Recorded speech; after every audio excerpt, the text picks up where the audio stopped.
अस्सलामुअलैकुम। The special report with Mudassar Iqbal में खुश आमदीद कहते हैं। आज पाकिस्तान के हवाले से एक बड़ा अहम और पाकिस्तानी अवाम के लिए खुशखबरी का दिन है कि मोहम्मद डैम का बाकायदा तौर पर आज आगाज़ हो रहा है।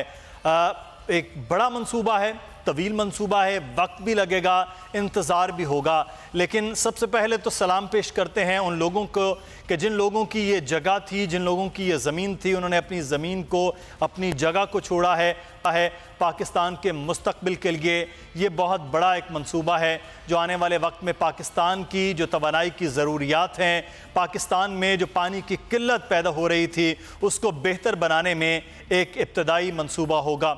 वक्त कलील है, मामलात बहुत ज़्यादा हैं। पाकिस्तान के मसाइल, चाहे वो तवानाई हो या चाहे पानी की स्टोरेज हो, वो बढ़ते जा रहे हैं। इसका इदराक बहुत पहले हो जाना चाहिए था, लेकिन अफसोस अफसोस के माजी में जितनी भी हुकूमतें आई हैं, शायद इस जानिब तवज्जो उनकी उस तरह नहीं थी जो अब मुस्तकबिल में ख़तरात को देख कर अब एहसास हो रहा है। लेकिन मोहम्मद डैम के आगाज़ से क्या सूरत हाल बेहतर हो सकती है?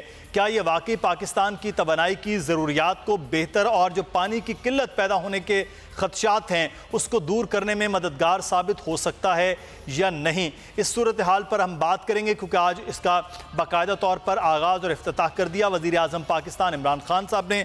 और इस वक्त हमारे साथ मौजूद हैं इंजीनियर अमीर ज़मीर खान साहब, चेयरमैन टास्क फोर्स हैं PEC के। बहुत शुक्रिया आप अमीर ज़मीर साहब। मंसूबा हुआ, आगाज़ हुआ जिसका, और मोहम्मद डैम है, इसके बाद मज़ीद बहुत सा काम है करने का, पानी के हवाले से, तवानाई के हवाले से।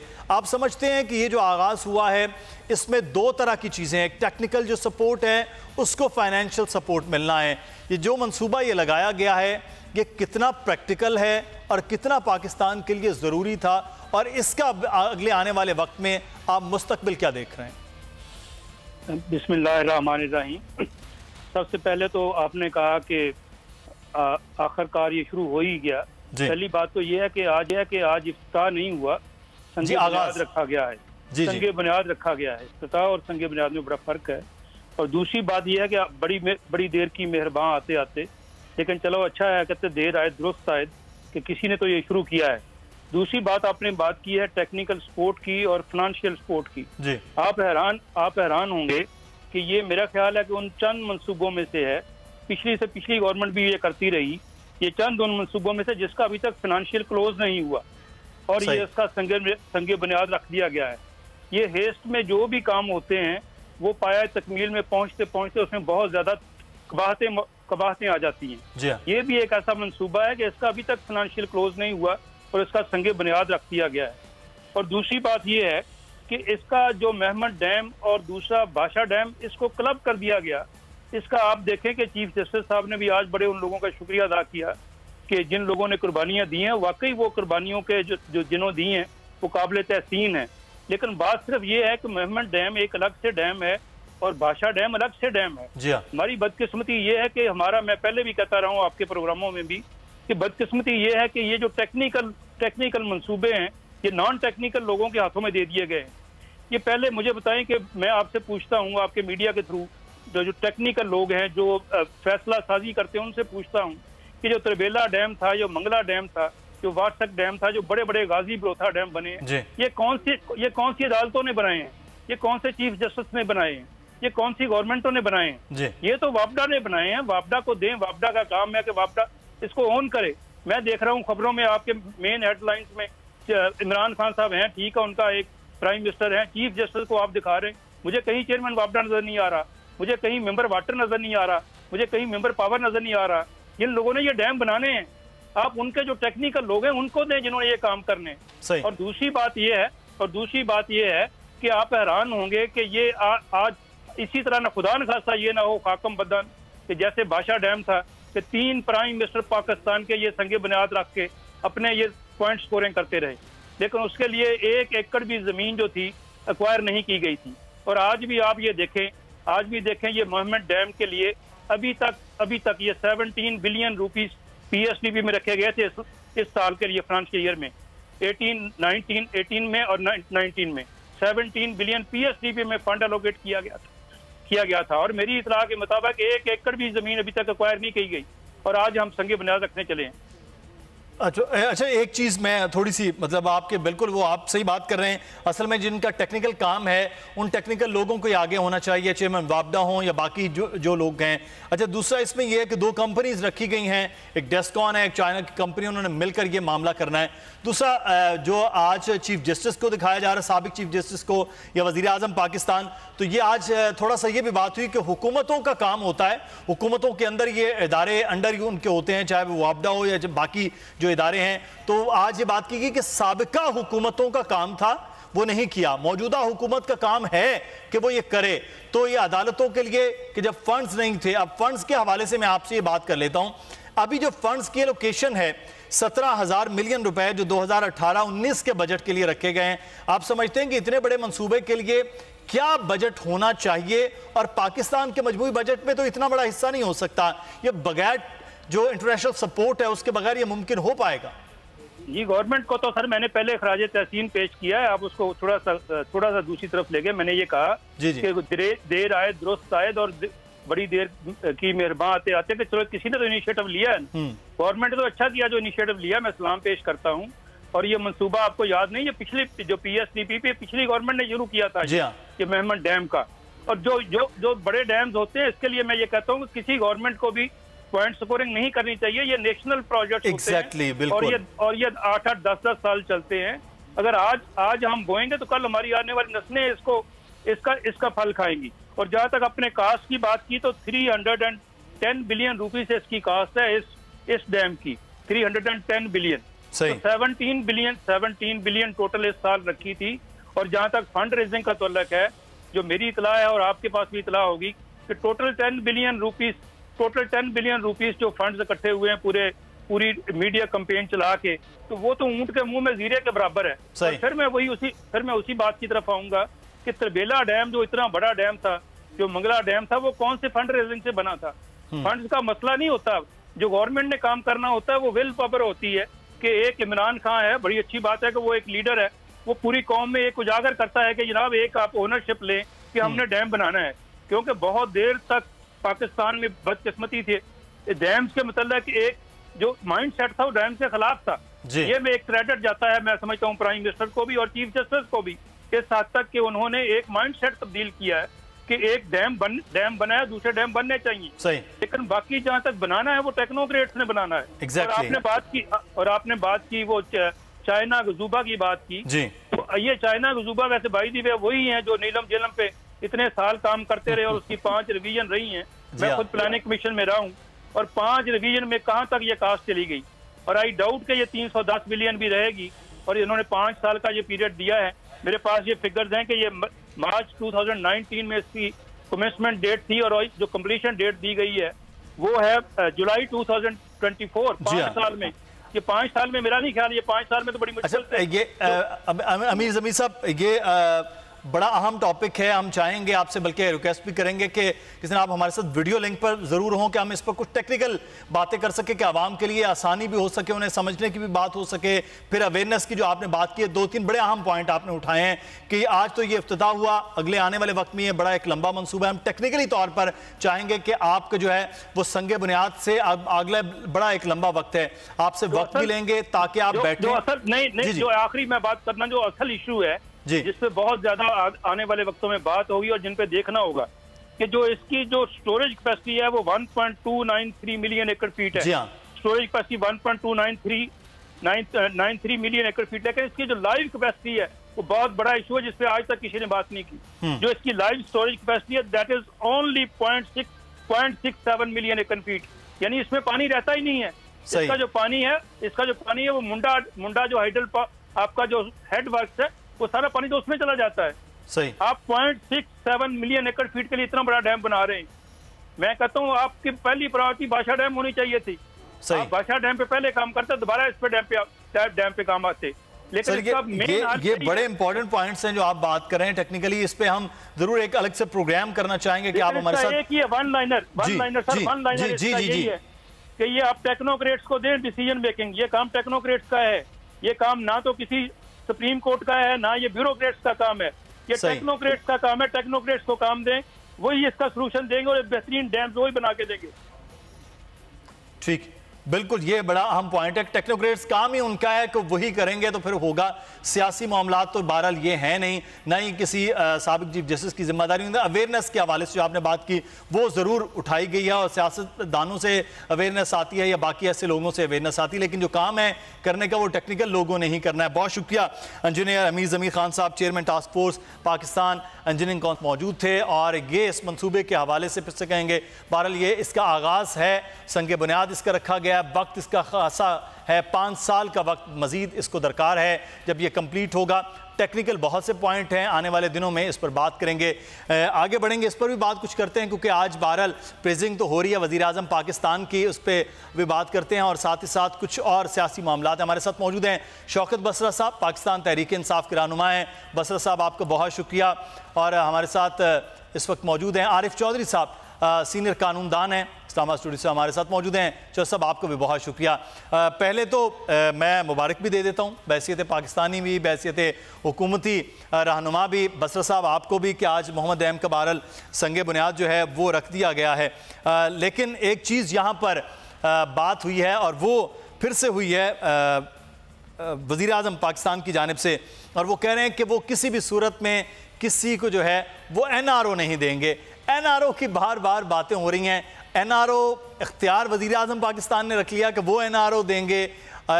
किस तरह से ये NRO का स्कीम है? तमाम लोग कल भी सवाल कर रहे थे, आज भी सवाल कर रहे हैं कि NRO वज़ीर आज़म कैसे दे सकते हैं, उनसे किसी ने मांगा नहीं NRO, तो ये NRO की क्यों गर्दान लगाए हुए हैं? बस कर दें अब तो। मुदस्सर, इस सवाल का जवाब देने से पहले मैं समझता हूँ कि आज बहुत तारीख़ी दिन है, क्योंकि पाकिस्तान में जो पानी के इश्यूज़ हैं, बहुत देर पहले ये इश्यूज़ को एड्रेस करने की ज़रूरत थी। बहुत देर पहले हमें जो हमारे कोर इश्यूज़ हैं पाकिस्तान के, जो बेसिक इश्यूज़ हैं, उनको एड्रेस करने की ज़रूरत थी। और उनमें पानी जो है, मैं समझता हूँ सबसे पहला इशू है जिसके ऊपर हमें इन्वेस्टमेंट करने की ज़रूरत थी, प्लानिंग करने की ज़रूरत थी। क्योंकि आज आप देखिए कि भारत अगर हमें धमकी देता है, वो कहता है मैं वहाँ पर आपका पानी बंद कर दूँगा। तो यहाँ पर पाकिस्तान में हम एग्रो बेस्ड कंट्री हैं, हमारे किसान पानी की बूंद बूंद को तरस रहे हैं। और आइंदा आने वाले दिनों में अगर हम आज भी इसका स्टेप ना लेते, मेरी दुआ है कि अल्लाह करे कि ये 5 साल में हम मुकम्मल कर पाएँ, जिसके लिए हम डिटरमिन्ड हैं। और ठीक है, उसमें अभी मैं इंजीनियर साहब को सुन रहा था, कुछ टेक्निकल इश्यूज़ की बातें कर रहे हैं, तो वो जाहिर है हम टेक्निकल लोगों को ऑन बोर्ड लेंगे, उनसे मुशावरत करके आगे चलेंगे। लेकिन मैं समझता हूँ आज जो काम हुआ है, इसकी मैं जितनी भी तारीफ़ करूँ प्राइम मिनिस्टर की, उनकी इंटेंशन, उनकी प्लानिंग, उनकी भागदौड़, उनकी जद्दोजहद, हर इशू के हवाले से मैं समझता हूँ वो ही इज़ वेल डिटरमिन्ड। इसके बावजूद कि हर जगह पे बैरियर लगे हुए हैं, 40 साल चुके जो हुकूमतें रहीं, उन्होंने सिवाय यहाँ पे शॉर्ट टर्म प्लानिंग के, सिर्फ अपनी शोहरत के, लूट मार के, करप्शन को कुछ नहीं किया। आपने सवाल किया, उसी हवाले से मैंने आखिरी बात की है। देखें, प्राइम मिनिस्टर साहब जो बात करते हैं वो बात बड़ी क्लियर है। मियाँ नवाज शरीफ का आप कंडक्ट देख लें, ये जब जेल में थे मुदस्सर, तो कितना शोर शराबा था, कितनी आहो पुकार थी। एक ही काम था, मरियम नवाज ट्विटर पे बैठी थी और वो गिनती थी 1 2 3 4 5 अटैक हो गए मेरे वालिद साहब को, और किडनी वो 3rd स्टेज पे चला गया। अच्छा, डेली हमें इसकी, और वो कहती क्या थी, मेरे वालिद साहब को दुहाई है, अस्पताल में ले जाओ, PIC में ले जाओ। और ये वो मुलजम नहीं, ये वो मुजरम है मुदस्सर जिसके लिए 5 मेडिकल बोर्ड बनाए गए, जो तारीख में किसी मुजरम के लिए नहीं बनाए गए। ये वो मुजरम है जिसके लिए पूरी वो हमने गाड़ी जाके वहां खड़ी कर दी, इक्विपमेंट खड़ा कर दिया, वो जो हमने बनाए हुए हैं वहां पे जाके उनके लिए। जब ये जेल से निकले हैं, जमानत जिस बात पे इन्होंने ली थी जी, मुझे बताइए कि कौन से ये PIC में गए, कौन से दिल के अस्पताल में गए? क्या उसके बाद आपने सुना कि मियाँ साहब को दिल की कौन सा दौरा पड़ रहा है, किडनी कौन सी स्टेज पे है? लेकिन आज मैंने सुना है विचले जराए से मुदस्सर, वो आप भी सुन लें, कि 8-10 बीमारियों को जाते देखा हुआ गया है रायविंड की तरफ। वो मार्च कर रही हैं, और अल्लाह ना करे वो मियाँ साहब पर हमला आवर हो जाए, क्योंकि हमें मियाँ साहब की ज़िंदगी अजीज़ है। जो आप कह रहे हैं कि खान साहब कह रहे हैं मैं NRO नहीं देगा, वो इसलिए कह रहे हैं कि जितना शोर शराबा है भाई, हम NRO इसलिए नहीं कहा, हम कहते हैं मियाँ साहब पैसे कढ़ो, रसीदा कढ़ो, हिसाब दो, ये कुल्फे वाला, ये पापड़ वाला, ये उन फलूदे वाला, ये टीटियों वाले, ये चीनी, ये फजल अब्बासी, ये शेख क्यूम, हम कहते हैं कि आप बारगेन, प्ली बारगेन का कानून मौजूद है। सही। आप वहां जाके नैब को पैसे जमा कराएं, कौम का लूटा हुआ माल वापस करें, बजाय इसके कि कभी आप किसी खातून को भेज देते हैं, कभी अच्छा, आप ये कानून के हवाले से बात कर रहे हैं, प्ली बारगेन के हवाले से भी बात करें। आज चेयरमैन नैब ने बड़ी अहम कुछ गुफ्तगू की है, कुछ गुफ्तगू के हवाले से उन्होंने नाम लिया बगैर कुछ लोगों के बयानात के ऊपर भी बात की है। मैं चाहूँगा कि वो सुनाया जाए कुछ उनका मुख्तसर हिस्सा तकरीर का, उसके बाद मैं चौधरी साहब से इस पर कमेंट लेता हूँ। जी, चेयरमैन नैब ने आज मुल्तान में गुफ्तगू करते हुए क्या कहा जी, पहले आपको वो सुनवाते हैं। हर शाम जाता है कि जी नैब काला कानून है, कोई ये नहीं बताता कि इसमें काला कौन सी जगह पे है। आप ये बताएं कि अगर आपके ख्याल में ये काला कानून है, हर हुकूमत को मौका मिला, मुख्तलिफ पार्टीज़ आती नहीं, मुख्तलिफ लोग यहाँ हुकूमत करते हैं, 10-10 साल, 12-12 साल, 18-18 साल, आपने इस काले कानून को क्यों ख़त्म नहीं किया? अगर फ़र्ज़ कीजिए कि काला कानून होता तो क्या सुप्रीम कोर्ट इसको स्क्रैप न कर देती? और मैं आपको यकीन दिलाता हूँ कि नैब को कोई शख्स डिक्टेट नहीं करा सकता। जो कुछ कर रहे हैं कानून के मुताबिक कर रहे हैं, और इंशाल्लाह आइंदा भी ये हर चीज़ कानून के मुताबिक होगी। सही। तो ये सूरत हाल थी जो अभी आपने चेयरमैन नैब से सुना है। आज उन्होंने चंद दिन आज बल्कि साफ़ी के सवाल के जवाब में ही बात की थी आसिफ अली जरदारी साहब ने। उन्होंने कहा कि नैब और मईशत साथ साथ नहीं चल सकते। चेयरमैन नैब ने आज बात कहा कि नैब और मईशत साथ साथ चल सकते हैं। आरिफ चौधरी साहब, नैब के काला कानून पे बहुत ज़्यादा बात होती है, जिम्मेदारी हमेशा पार्लियामान की होती है, जो कानून बनाएंगे इदारे उन कवानीन के ऊपर चलते हैं। माजी में हुकूमतों ने तब्दील नहीं किया, अब बहरहाल हो रहा है। इस साथ उन्होंने कहा कि नैब को बहुत ज़्यादा जो है गलत अंदाज में पोर्ट्रे करने की कोशिश हो रही है, ये चीज़ें हो रही हैं। आपको लगता है कि नैब के ऊपर जिस तरह से पूरी तरह से चढ़ाई हुई है कुछ जमातों की जानिब से, इससे कुछ नुकसान इदारे के हवाले से हो सकता है, या कवानीन में तब्दीली हुकूमत मिलकर कुछ कर सकती है?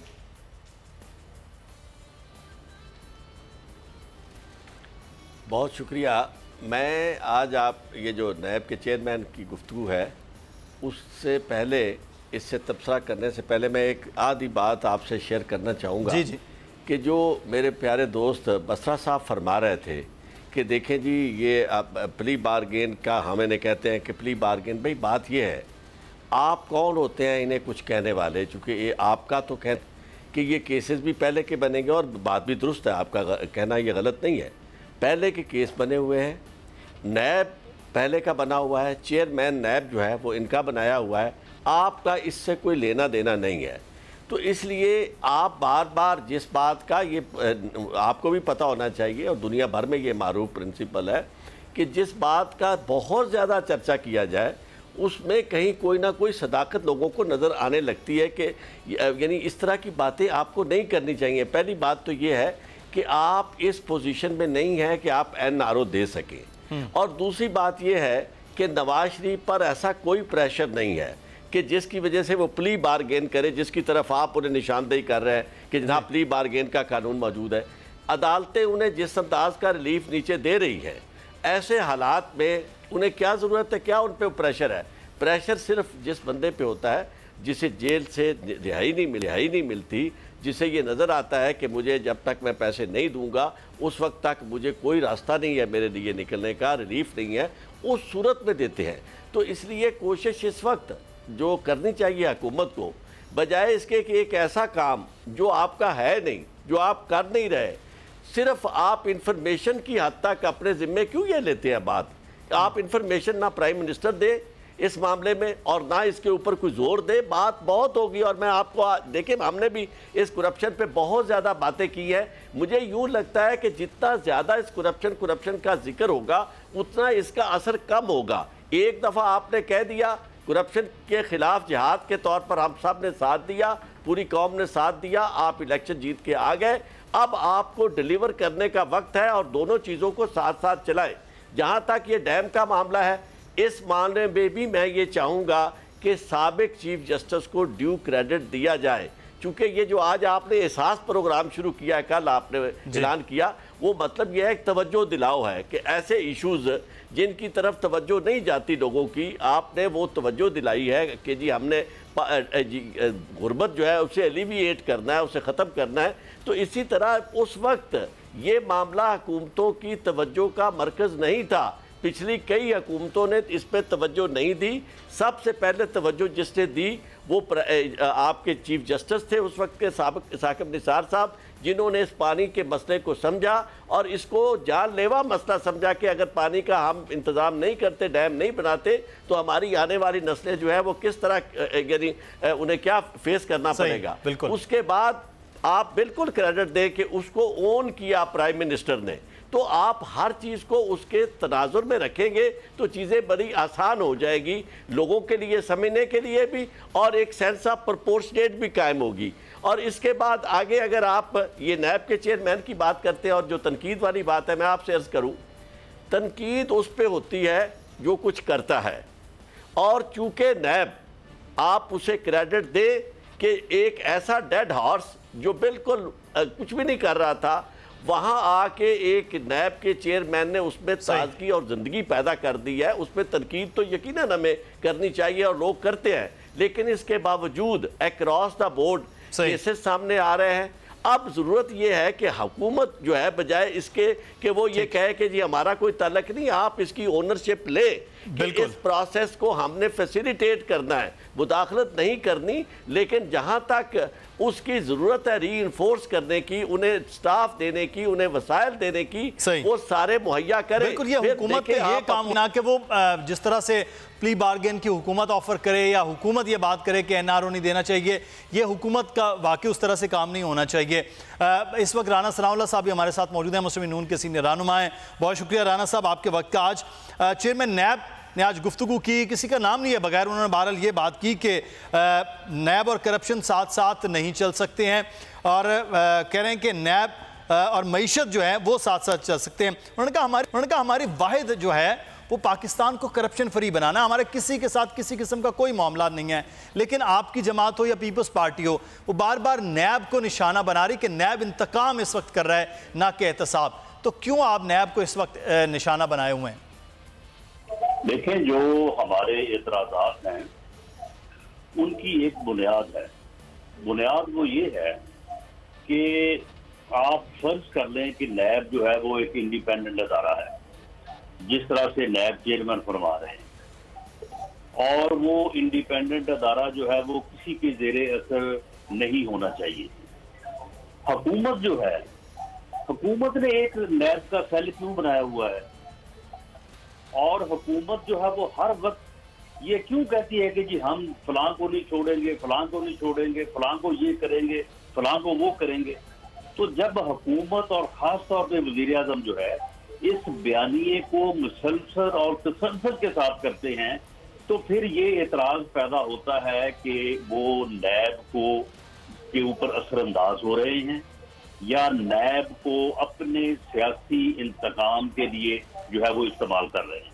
तो इसलिए नैब के ऊपर होने वाले एतराज़ की सबसे बड़ी बुनियाद और सबसे बड़ी वजह जो है हुकूमत का रवैया बिल अमूम और वजीर आज़म का जो है रवैया बिल खसूस जो है वो है।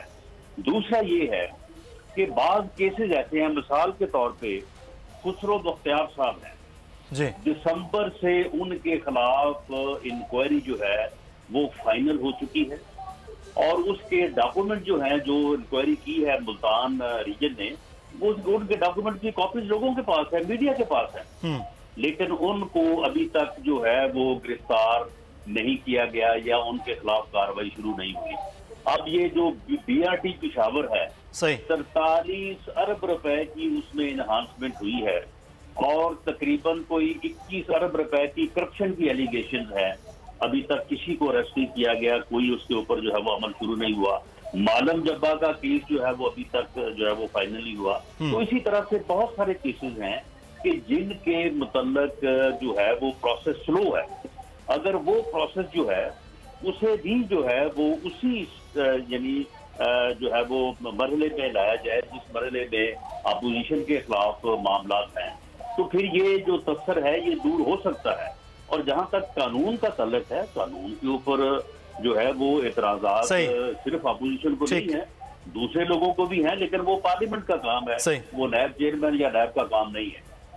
ठीक है। अच्छा राना साहब, मुझे ब्रेक के लिए कहा जा रहा है, बार बार ब्रेक लेते हैं, ब्रेक के बाद भी इसलिए आज ख्वाजा आसिफ साहब ने कहा हमारे मंसूबों पर जो है वो इफ्तिताह और तख्तियां लगाने वालों के जो है वो भी, उस पर भी हम बात करेंगे। नेशनल असम्बली में आज बात हुई है। ब्रेक लेते हैं। आपकी कुछ बातों पर कमेंट करना चाह रहे थे शौकत बसरा साहब, मैं ब्रेक के बाद आते हैं तो फिर इस पर बात करते हैं। ब्रेक लेते हैं, मेहमान हमारे साथ हैं, आप भी हमारे साथ रहिएगा जी।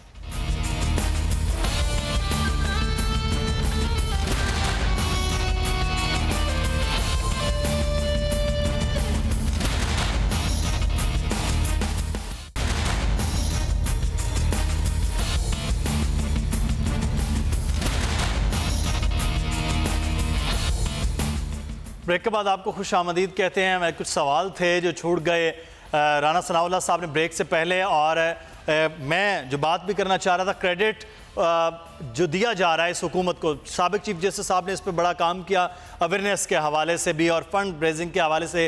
गो कि वो बहुत बड़ा फंड तो नहीं है, लेकिन वो एक जेस्चर ज़रूर है कि अवामी शऊर उसमें आया जाए। लेकिन आज ख्वाजा आसिफ साहब ने, जो साबिक वज़ीर पानी और बिजली भी रहे हैं, उन्होंने कहा कि माजी के मंसूबों के ऊपर अपनी तख्तियां लगाने का जो अमल है वो ये हुकूमत कर रही है। बसरा साहब, एक तो ये ज़रूर आप जवाब दीजिएगा, ये आपने आते ही तो 8 माह में कुछ किया नहीं है। बहरहाल माजी की हुकूमत थी, उन्होंने कुछ ना कुछ काम किया था जिसके बाद ये मामला हुआ है। एक तो ये जवाब। दूसरा, राना सनाउल्लाह साहब बात कर रहे थे, आप कुछ उस वक्त इशारा भी कर रहे थे, जवाब देना चाह रहे थे जी। पहली बात वो कहते हैं ना शादी, अब्दुल्ला की शादी में, गैरों की शादी में बेगानी शादी में अब्दुल्ला दीवाना, ख्वाजा आसिफ साहब और गैरों की शादी में अब्दुल्ला दीवाना, ये मुस्लिम लीग नून, इनके जितने भी लीडरान हैं उनकी हालत ये है। अब मुझे बताइए कि अगर मंसूबा इनके दौर में फंड हुआ होता, उस मंसूबे के लिए पैसे रखे होते, तो क्या ये इनाग्रेशन ना करते? क्या ये उनकी तख्ती ना लगाते? अब असल में इनको ख्वाबों में तख्तियाँ नज़र आ रही हैं। बात यह है कि भाई आप लोगों ने तो धेले का काम नहीं किया, आपने तो पाकिस्तान 30 अरब का कर्जा हमें विरासत में दिया, पैसे लल्ले तलल्लों में उड़ा दिए। कोई लाल बस है, कोई खट्टी ट्रेन है, कोई पीली टैक्सी है, कोई येलो ट्रैक्टर है, कोई तंदूर है, कोई पता नहीं कहाँ कहाँ पैसे उड़ा दिए। अभी अब जो 5 बर्रे आज़मों के अंदर इनकी जायदादें निकल रही हैं, वही तो वजह है। तो बात यह है, उनके मनसूबे नहीं हैं, ये मनसूबे हमारी हुकूमत के हैं, तो हम उनके इफ्तिताह कर रहे हैं, पहली बात। और दूसरी बात, देखिए राना साहब मेरे ख्याल में चले गए, मैंने राना साहब सिर्फ ये पूछना था, देखिए तहरीक इंसाफ को और इमरान खान को जो वोट मिला है मुदस्सर, वो सिर्फ सबसे जो मेन बात है वो इस बात पे मिला है कि वो एहतसाब करेंगे। सही। वो जिसने पाकिस्तान को लूटा है, जिसने बददियानती की है, खा वो तहरीक इंसाफ में है, खा तहरीक इंसाफ का कोई अपोनेंट है, खा वो किसी इदारे में है, अक्रॉस द बोर्ड हम नैब को इतना ताकतवर इदारा बना देंगे कि माजी में जिस तरह मुकमका हो जाता था, जिस तरह लोग मिल जाते थे, फाइलें बंद हो जाती थी, वो नहीं होगा। आज इसीलिए आप बताइए कि वो जो नैब है, जो कभी होम्योपैथिक इदारा होता था, और बिल्कुल आरिफ चौधरी साहब ने सही कहा कि वो चूंकि इन लोगों ने अपनी मर्जी से लगाया होता था, इनका मुकमका था, तुसी सानू नहीं छेड़ना, असी तुहानू नहीं छेड़ना। वो नैब का चेयरमैन जो आज इतना ताकतवर है, इन्हीं के दौर का लगा हुआ था। नैब के कवानीन इतने बुरे हैं तो 10 साल में क्यों नहीं अमेंडमेंट की, नहीं की हुकूमत थी। तो बात यह है मेरे भाई, इमरान खान साहब ये कहते हैं कि जिस तरह माजी में मुकमका हो जाता था हुकूमतें चलाने के लिए, अपना टेन्योर पूरा करने के लिए, वो कहते हैं मेरी हुकूमत रहती है रहे, नहीं रहती है ना रहे, किसी किस्म का कंप्रोमाइज नहीं होगा, एक खास तौर पे एहतसाब के हवाले से। तो मुझे बताइए कि अगर अक्रॉस द बोर्ड हो रहा है एहतसाब, अलीम खान साहब को भी इमरान खान साहब ने गिरफ्तार करवाया है यार, वो पंजाब के सीनियर चीफ मिनिस्टर थे, पंजाब के उनकी पार्टी के प्रेसिडेंट थे, उनका पुराने साथी थे। अभी भी मैं फिर आपको कह रहा हूँ, ये चूंकि पकड़े गए हैं, अदालतों ने इनके खिलाफ फैसले दिए हैं, मुजरम बन चुके हैं, मुलजम नहीं है अब ये। अच्छा फिर मुझे बताएं, मेरे और आपके पैसे क्यों नहीं निकल रहे कुल्फे वालों से, फलूदे वालों से क्यों नहीं निकल रहे? आपके और मेरे पैसे कम है ना, वो फालूदे वालों के पास पहुंचे नहीं है, हम तो फालूदा खाने वालों में हैं। इतने पैसे होते हैं कि जाके फालूदा खा लें, इससे ज़्यादा पैसे होते नहीं कि फालूदे वाले के अकाउंट से निकल आएँ। तो इसलिए बसरा साहब, मेरा ख्याल हमारे पैसे इसलिए नहीं। मैं आरिफ चौधरी साहब से कुछ नैब के इस वक्त जो तरामीम की बात हो रही है बार बार, आरिफ साहब मुझे याद है मैं करीब 1 महीना पहले ये तरामीम का बहुत ज़्यादा बात हुई थी, वज़ीर कानून ने भी बात की थी कि अगर ये मामला होगा तो ये हो जाएगा। आपको लगता है कि इस वक्त क्या वाकई कुछ ऐसी ताकत है उनके कानून में, चेयरमैन नैब के इख्तियारात में इतने ज़्यादा हैं कि इसमें कुछ ना कुछ तब्दीली होनी चाहिए कि ये किसी तरह से भी किसी के खिलाफ इस्तेमाल ना हो, या ये सिर्फ और सिर्फ एक सियासी बहस है?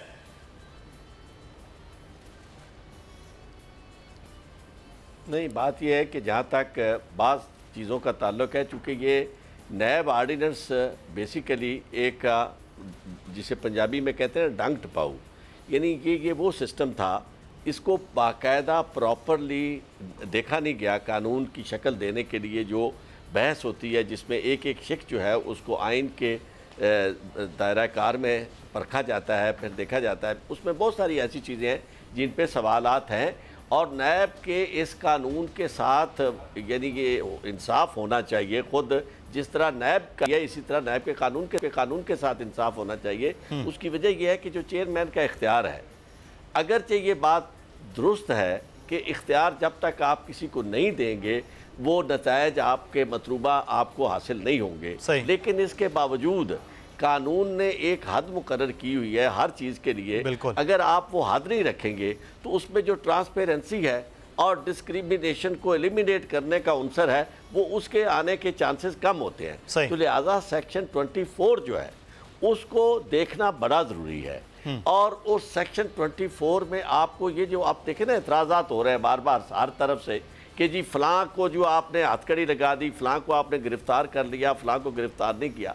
अगर ये तयशुदा हो कि किस स्टेज पे किसी की गिरफ्तारी होनी है, डिस्क्रेशनरी बात ना हो, तो उससे ये है कि सबको पता चले कि ये देखें जी इनके ये मामला थे, इस सतह पे जब मामला पहुंचे तो उनकी गिरफ्तारी हो गई। इसी तरह दूसरी एक चीज़ का तो जवाब भी मौजूद है, मैं आपको अर्ज करूँ, ये जो कह रहे हैं ना बार बार के जी इंक्वायरियाँ जो है वो अभी फ़लाँ जो है मालम जप्पा केस और फ़लाँ केस जो है अभी वो पीछे, भाई ये जो नून ये जो हमारी तहरीके इंसाफ है, ये तहरीके इंसाफ अभी कल की बात है, इसके पास इक़्तिदार आया है, इसके केसेस अगर बनेंगे तो अब आइंदा बनेंगे। और वो पहले के जो केसेस हैं उस तरतीब से नैब चल रहा है, उन केसेस को पहले देखा जाएगा जिनको 10 साल से ज़्यादा अरसा चलता रहा है। ऐसे ऐसे केसेस भी हैं जिनको दफन कर दिया गया और आज भी उस पर बड़े सवालिया निशान मौजूद है कि वो केसेस जो थे इवन हाई कोर्ट से भी ख़त्म करवा दिए गए और उसमें करप्शन के मेगा स्कैम थे। तो इसलिए जहाँ तक इस तरतीब का ताल्लुक है, इस तरतीब में तो नैब कोई गलती इतनी ज़्यादा नहीं कर रही। हाँ, अलबत्ता ये सेक्शन 24 का इस्तेमाल है उसमें हो रहा है। और फिर दूसरी बात यह जो सेक्शन 25A और 25B, इसका एक हिस्सा जो है वो ऑलरेडी कोर्ट में यानी ए प्ली बारगेन वाला नहीं, दूसरा जो है वॉलंटरी रिटर्न वाला, उस पे कोर्ट ने बाकायदा एक केस डिसाइड किया हुआ है और वो उसमें टाइम दिया हुआ है इन्हें कि ये वॉलंटरी डिपार्चर वॉलंटरी रिटर्न वाला मामला जो है उसको साफ और शफाफ बनाने के लिए ये इख्तियार अकाउंटेबिलिटी कोर्ट को दें। तो जहां तक अकाउंटेबिलिटी कोर्ट का है वो एक प्रॉपर कोर्ट है, उसमें कोई प्रॉब्लम नहीं है, क्योंकि अकाउंटेबिलिटी कोर्ट यानी उसको चीफ जस्टिस जो प्रोविंशियल है वो उनके पास 3 नाम जाते हैं और वो सेशन जज के लेवल के लोग होते हैं, सेशन जजेस होते हैं, उनमें से किसी एक को उन्होंने बिल्कुल सही, मतलब ये इख्तियारात के जो तकसीम है वो बहरहाल बड़ा अहम मामला आपने दिया कि एक के तो इख्तियारात होने चाहिए लेकिन उसकी भी एक हद है। फिर सेक्शन 24 पर असल में मामलात है उसको बड़ा क्लियर होना चाहिए कि किस स्टेज पर हथकड़ी, गिरफ्तारी और ये मामला, ये थोड़ा सा वेग रहता है हमेशा से और इसी बात पर ज़्यादा बहस भी होती है। बड़ा अहम पॉइंट आपने जो उठाया, बहुत शुक्रिया। आरिफ चौधरी साहब हमारे साथ मौजूद थे, शौकत बसरा साहब पाकिस्तान तहरीक रहनुमा हमारे साथ मौजूद थे, आप दोनों बाप का शुक्रिया। से पहले हमारे साथ राना सनाउल्लाह साहब थे, उनका भी शुक्रिया अदा करते हैं।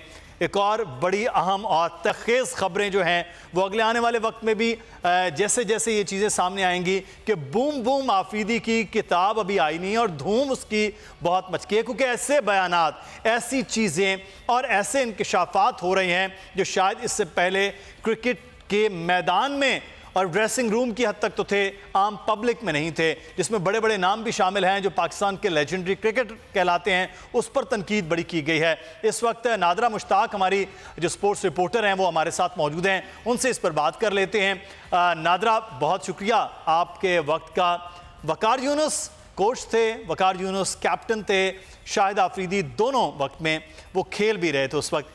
ये मामला क्या हुआ है कि अब जब किताब आ रही है, वकार यूनुस को भी लपेट दिया है, लेजेंडरी बैट्समैन मियांदाद हैं, उनको भी कि वो भी बड़े उनके खिलाफ थे, बैटिंग स्टाइल उनका नहीं पसंद था, वो बड़े आदमी नहीं हैं, बड़े बैट्समैन ज़रूर होंगे। ये क्या बातें हैं जो किताब में आ रही हैं? देखिए, इतनी सी बात है कि हमारे यहाँ जितने भी लेजेंड्स जो बोर्ड का हिस्सा रहे हैं, मैं बोर्ड से स्टार्ट करती हूँ कि जब बोर्ड में रहते हैं तो उस वक्त तक वो कुछ नहीं कहते, जब तक वो चाहे वो बासित अली हों, चाहे वो अब्दुल कादिर हों, चाहे वो जावेद मियांदाद हों, चाहे वो XYZ आमिर सोहेल कोई भी हों, उस वक्त तक नहीं बोलते हैं। जो ही वो उससे किनारा कशी इख्तियार करते हैं या अलहदा होते हैं तो फिर उनकी लबकुशाई होना शुरू हो जाती है, वो अंगुश नुमाई शुरू कर देते हैं और बताते हैं कि भाई ये हुआ था इस दौरान। तो देखें, जो बातें शाहिद आफरीदी ने अपनी किताब में अभी कुछ चीदा चीज़ें जो हमें मिली हैं उस किताब की कोट्स, उसमें उन्होंने सबसे ज़्यादा जो टारगेट किया है स्पॉट फिक्सिंग के हवाले से सलमान बट को किया है, उसके अलावा मियांदाद को किया और उन्होंने वक़ार यूनुस को। देखिए, वक़ार यूनुस की शख्सियत ऐसी है जो कि कई प्लेयर्स जो हैं उनसे मुखालिफ रहे हैं लेकिन सब नहीं रहे, और वक़ार यूनुस खुद भी बहुत ज़्यादा अपनी कमेंट्री के ज़रिए बताते हैं कि हाँ वो किसको पसंद करते हैं किसको नहीं। बहरहाल शाहिद आफरीदी ने ये कहा कि वो बड़े ख़तरनाक कोच थे, बहुत ज़्यादा उनका बिहेवियर अच्छा नहीं था, वो एक अच्छे कोच की हैसियत से सामने नहीं आए बल्कि वो हमेशा कंट्रोवर्सीज क्रिएट करते रहे अमंग द टीम। अच्छा, उसके अलावा उनका ये भी कहना है कि आपको बताऊं कि इनकी अभी किताब आई नहीं है। अच्छा, अभी जी बिल्कुल, अभी तो किताब ने आना है, किताब आने से अच्छा मैं थोड़ा सा यहाँ पे क्लैरिटी के लिए, अच्छा आपने वक़ार यूनुस की बात कर रहे थे, वक़ार यूनुस अपने जब बिल्कुल यंग प्लेयर थे तब से लेकर उनके इश्यूज रहे, लेकिन मियांदाद, वक़ार यूनुस, इनका स्पॉट फिक्सिंग के साथ तो कोई मामला नहीं था, सलमान बट का मामला था किताब के अंदर। क्या मियांदाद और वक़ार यूनुस के हवाले से भी कोई ऐसी बात हुई है? नहीं, ऐसी कोई बात नहीं है, वो उनकी अपनी पर्सनल लाइफ के बारे में बता रहे थे। अच्छा, इस किताब के अंदर जो हमने देखा उसमें ज़्यादातर कंट्रोवर्सीज लग रही हैं पाकिस्तान के अगेंस्ट। पाकिस्तान की क्रिकेट टीम में इस हद तक मतलब नाइतफाकियाँ थीं या कोचेस अच्छे नहीं थे या आपके कप्तान अच्छे नहीं थे, जैसे शोएब मलिक को टारगेट किया। ऐसी किताबें, ऐसे ड्रामे, ऐसे प्रोग्राम बहुत बिकते हैं जिसमें कंट्रोवर्सीज हो। बिल्कुल, ये किताब एक्चुअली इंडियन पब्लिशर ने छापी है। इसकी जो मैं रूट्स जो मैं समझ गई हूँ ये कि इंडियन पब्लिशर ने छापी, और इंडियन पब्लिशर जब आपकी किसी भी पैमाने पर कोई बुक छापता है तो वो पाकिस्तान के अगेंस्ट एंगल को जरूर देता है। ऐसा आप भी इस चीज से शायद एग्री करें कि उन्होंने अपने मुल्क में छापी। पहली बात ये, शाहिद आफरीदी को वहाँ छपवाने की जरूरत क्या पेश आ गई कि आपके पाकिस्तान में क्या पब्लिशर्स अच्छे नहीं थे, आपके राइटर यहाँ के हैं, वजाद सईद खान ने किताब लिखी है तो इंडियन पब्लिशर को क्यों दी गई, शोएब अख्तर जो थे वो इंडिया की तरफ क्यों गए। ऐसे ये चीजें जो होती है ना, ये हमें इनके ऊपर ही थोड़ा सा जो मार्केटिंग टैक्स होते हैं, क्या वहां से अगर किताब छपवाएंगे तो उसकी सेल बढ़ जाती है, वहां पे बहुत ज्यादा सेल होती है। बहरहाल ये किताब जैसे आती है नादरा, हम इस पर मजीद भी अगले आने वाले दिनों में बात करेंगे। जब किताब आएगी आप बैठ के पढ़ेंगे, हम पढ़ेंगे कि क्या शाहिद आफरीदी लिख रहे हैं, ज़्यादा मसाला है, ज़्यादा हकीकत है। आज के प्रोग्राम का वक्त ख़त्म हो रहा है। नादरा मुश्ताक, आज के प्रोग्राम के नाज़रीन ये सिर्फ टीज़र था कि क्या शाहिद आफरीदी वो बताना चाह रहे हैं उनकी किताब के अंदर क्या, लेकिन अपनी उन्होंने ट्वीट के अंदर ये कहा है कि मीडिया इसको कुछ ट्विस्ट कर रहा है चीज़ें। अगर आपने लिखी हैं तो ये, अगर नहीं है तो इसको भी डिनाई आपको करना चाहिए, आपने वो डिनाई बहरहाल नहीं किया है। किताब आएगी तो सब दूध का दूध और पानी का पानी हो जाएगा। नादरा मुश्ताक का शुक्रिया अदा करते हैं। प्रोग्राम से मुदस्सिर इकबाल को इजाज़त दीजिए, कल फिर हाजिर होंगे। अल्लाह हाफ़िज़।